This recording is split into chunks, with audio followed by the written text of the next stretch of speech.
Reading this book called Deep Nutrition. But this is a long-awaited topic that I didn't think that this book covered.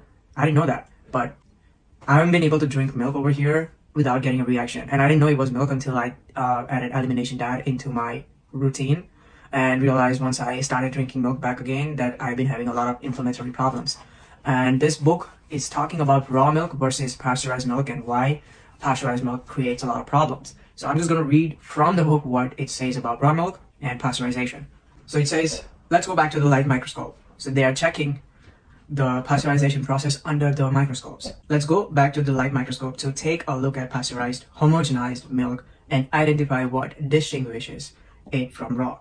One striking difference will be the homogeneity of fat globule sizes and the absence of living bacteria.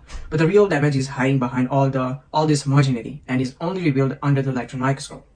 Now we see that these fat blobs lack the sophisticated bilayer wrapping and are instead caked with minerals and tangled remnants of casein micelles.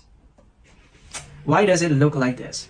The heat of pasteurization forces the sugar to react with amino acids, denaturing the proteins and knocking the fragile colloidal calcium phosphate out of the spaghetti and meatball matrix, while the denatured spaghetti strands tangle into a tight, hard knot. Homogenization squeezes the milk through the holes under intense pressure, destroying the architecture of the fat globules.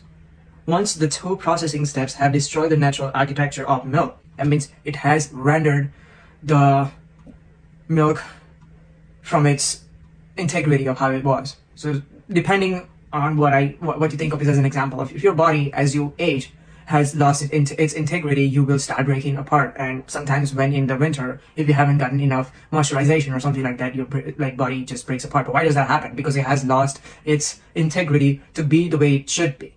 So that's what we've been doing with the pasteurization process of the milk. Well, homogenization squeezes the milk through tiny holes under intense pressure, destroying the architecture of the fat globules. Once the two processing steps have destroyed the natural architecture of milk, valuable nutrients react with each other with health-damaging consequences.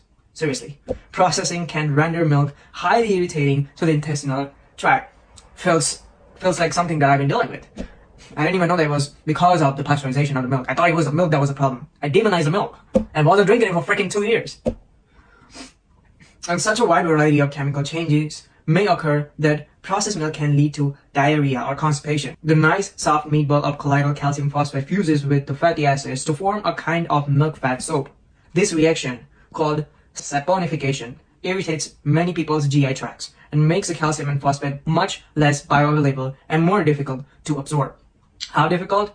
Food conglomerates have a lot of influence on the direction of research and funding. If you don't have money, you're not going to know how the shit goes. So this is what it says, that unless and until the business people have something that they are going to get out of it, they're not going to fund it. So, and the dairy industry is big business. It sure is. Little wonder that no studies have been funded to compare the nutritional value of raw, whole cow's milk to a pasteurized head-to-head. But studies have been done on skim milk and human breast milk, comparing fresh versus pasteurized. And the difference is dramatic. Processed milks contain anywhere from 1/2 to 1/6 of the bioavailable minerals of the fresh products.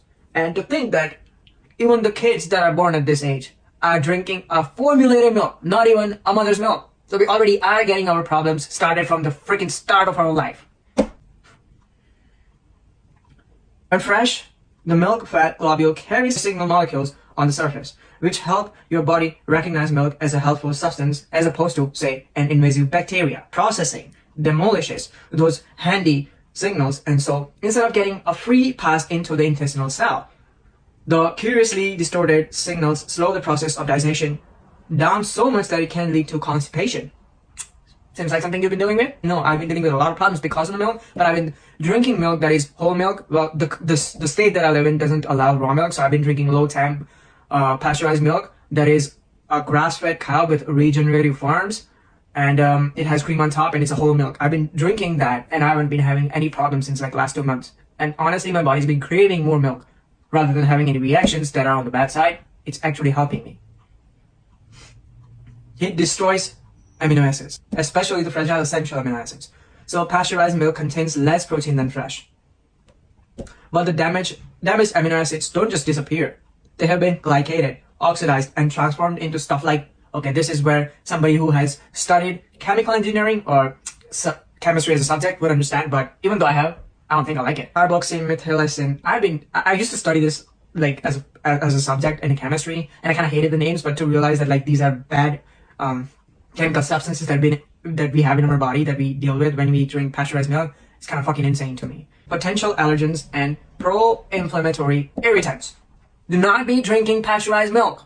That's all.